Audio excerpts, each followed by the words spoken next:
কথা বলবো ব্রেকফাস্ট নিয়ে। কখন খাবেন ব্রেকফাস্ট, কি খাবেন ব্রেকফাস্টে, আর না খেলে কি কি সমস্যা হতে পারে, এ সকল বিষয়ে কথা বলবো আমি পুষ্টিবিদ ইমদাদ হোসেন শপথ। প্রথম কথা হচ্ছে, ব্রেকফাস্ট নিয়ে যে প্রবাদ রাজার মতো খেতে হবে, আসলেই তাই, রাজার মতোই খেতে হবে। কারণ রাজারা খেতেন অল্প কিন্তু কোয়ালিটিফুল খাবার খেতেন। আপনাকে সেই পরামর্শই দেওয়া হচ্ছে এবং খাবেন 8টা থেকে 8:30টার মধ্যে। This is the perfect time for breakfast. এরপর যে বিষয়টা আসছে সেটা হচ্ছে না খেলে ব্রেকফাস্ট কি হতে পারে। প্রথম কথা হচ্ছে, আপনি দীর্ঘ সময় না খেয়েছিলেন রাতে, সকালে আপনার অলরেডি গ্লাইকোজেন ব্রেকডাউন হওয়া শুরু হচ্ছে। এরপরে আপনি যদি না খেয়ে থাকেন তাহলে গ্লাইকোজেনটা আরও ভেঙে গিয়ে আপনার প্রচণ্ড ক্ষুধা লাগতে পারে এবং এই জন্য দেখবেন যারা সকালে ব্রেকফাস্ট করে না, দুপুরে প্রয়োজনের চেয়ে বেশি খেয়ে ফেলে।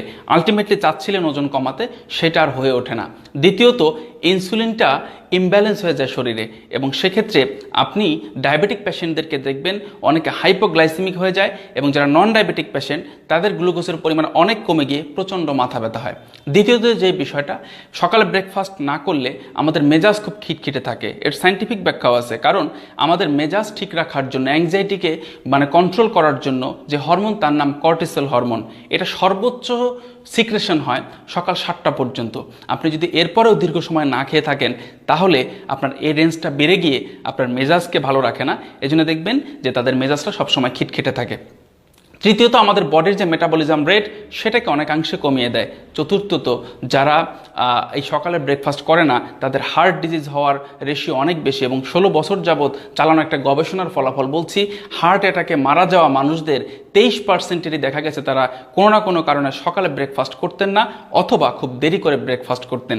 এবং এই যে সকালে ব্রেকফাস্ট করা নিয়ে আমি যে কথাগুলো বলছি, এর কথাগুলোর হুবহু অনেকগুলো কথাই আপনি পাবেন। দেখবেন যে টাইমস অফ ইন্ডিয়ার 2014 সালের 10ই নভেম্বর একজন নিউট্রিশনিস্ট এই কথাগুলো লিখে রেখেছেন। আপনি চাইলে সেখান থেকে পড়ে নিতে পারেন। আমি আরেকটা রেফারেন্সের কথা বলছি, Harvard university of public health, ওরা একটা জরিপ চালিয়েছে। সেটা হচ্ছে যে 46,289 পার্সনের ওপর যাদের উপরে স্টাডি করে দেখা গেছে যে এদের ফিমেল সবাই এবং এদের সবারই টাইপ 2 ডায়াবেটিস হওয়ার কারণ ছিল যে এই 46,289 জন মানুষের 54% মানুষেরই, মহিলাদেরই টাইপ 2 ডায়াবেটিস হওয়ার রিজন একটাই ছিল, সেটা হচ্ছে তারা সকালে ব্রেকফাস্ট করতো না, সকালের মিলটা স্কিপ করতো।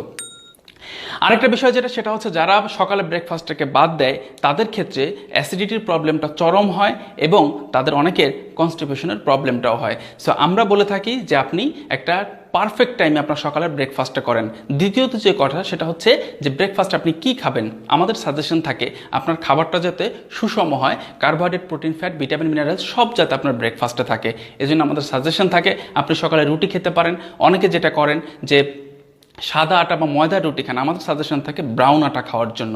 আপনি যদি ব্রাউন আটা খান, এর সাথে আপনি আলু বাদে যে কোনো সবজি খেতে পারেন, কারণ আলু আলাদা কার্বোহাইড্রেট, এটা খাওয়ার প্রয়োজন নেই। আপনি সিজনাল যে কোনো সবজি খেতে পারেন অল্প তেলে রান্না করে। দ্বিতীয়ত যেটা করতে পারেন, আপনি এর সাথে একটা ডিম খেতে পারেন, তাহলে আপনার প্রোটিনটা অভাবটা পূরণ হয়ে যাবে। কারণ প্রোটিনের অভাব যদি হয়, দেখা যায় আমাদের চুলের গোড়া অনেকেরই দুর্বল হয়ে যায় বিকজ অফ কেরাটিন। আমরা যদি প্রোটিনটা সকালে না পান, টোটাল প্রোটিনটা যদি ঘাটতি হয় তাহলে চুলের গোড়া অনেকে দুর্বল হয়ে যায়। এই জন্য প্রোটিনটাকে নিশ্চিত করার জন্য বলি একটা ডিম খেতে পারেন। তাছাড়া ডিমের তো অন্যান্য নিউট্রিয়েন্টসের কথা আছে। আপনি যেটা করতে পারেন সেটা হচ্ছে, অনেকে ওটস খেতে চান, ওটস খেতে পারেন, কোনো সমস্যা নেই। তাতে আপনি টক দই দিয়ে খেতে পারেন, আপনি লো ফ্যাট মিল্ক দিয়ে খেতে পারেন, চাইলে কিছু ফ্রুটস নিতে পারেন। খুব হাই ফাইবারযুক্ত খাবার ওটস আপনি যেটা খেতে পারেন। অনেকে সকালবেলা খুব বাঙালির প্রিয় খাবার খেতে পারেন, সেটা হচ্ছে দই, চিরা, কলা দিয়ে খেতে পারেন। এবং আপনি আরেকটা যেটা করেন, সবারই নাস্তার পরে, ব্রেকফাস্টের পরে সবাই খুব চা খেতে চান, তাদের জন্য পরামর্শ হচ্ছে চাটা খেতে পারেন, তবে সেটা সাথে সাথে না, কারণ সাথে খাবারের পরপরই চা খেলে আমাদের আয়রনটা শরীরে অ্যাবজর্ব হয় না। এবং সেকেন্ড যেটা বিষয়, কমপক্ষে 20 মিনিট পরে চা খাবেন এবং চাটা অবশ্যই যদি আপনি গ্রিন টি খান উইদাউট সুগার, তাহলে আপনার সারাদিনের ক্লান্তিটা এখান থেকেই, আপনি যাতে খুব এনার্জি নিয়ে আপনি কাজ করতে পারেন সেরকম একটা ফিলিংস আপনার সকাল থেকেই হবে। সো পরামর্শ হচ্ছে সকালের ব্রেকফাস্টটা স্কিপ না করে এই সুষম খাবার দিয়ে ব্রেকফাস্টটা করুন এবং আপনি সারাদিনটা এরকম রাজার মতো খাবার দিয়ে শুরু করুন। আসলে আপনি সারাদিন রাজার মতো থাকবেন, ভালো থাকবেন, সুস্থ থাকবেন, নিরাপদে থাকুন সবাই। আল্লাহ হাফেজ।